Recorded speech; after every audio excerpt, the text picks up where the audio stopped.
अंधेरा होते ही जम्मू के आसमान। भारत से पंगा लेना पाकिस्तान के रहनुमाओं को भारी पड़ रहा है। 2 ही दिन की लड़ाई में वह पानी भरने लगा है। पाकिस्तान की सेना और सरकार भारत के अटैक से थर थर कांपने लगी है।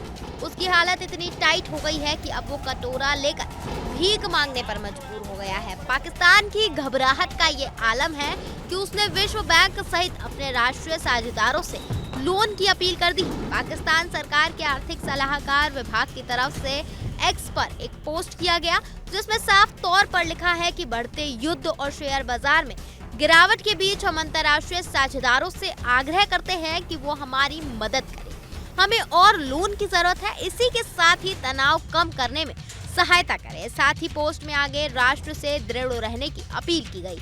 पाकिस्तान के रक्षा मंत्री ख्वाजा आसिफ भी इस बात को मान चुके हैं कि भारत की कार्रवाई की वजह से हालत और खराब होते जाएंगे, क्योंकि भारत की सेना लगातार जमीन पर और पूरे पाकिस्तान में ड्रोन भेजकर हमला कर रहा है।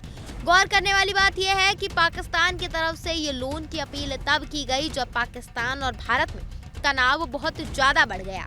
भारत ने 6 मई को पहलगाम हमले का जवाब ऑपरेशन सिंदूर से दिया था।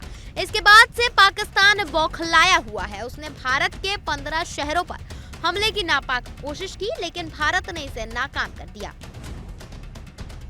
बहरहाल पाकिस्तान की इस मदद मांगने वाली बात के बाद दुनिया भर में उसकी थू-थू हो रही है। इससे साफ जाहिर है कि पाकिस्तान ने भारत के आगे सरेंडर कर लिया है। ये पोस्ट साफ इशारा करता है कि भारत पाकिस्तान के बीच चल रहे संघर्ष में पाकिस्तान को आर्थिक मोर्चे पर भारी नुकसान हुआ है।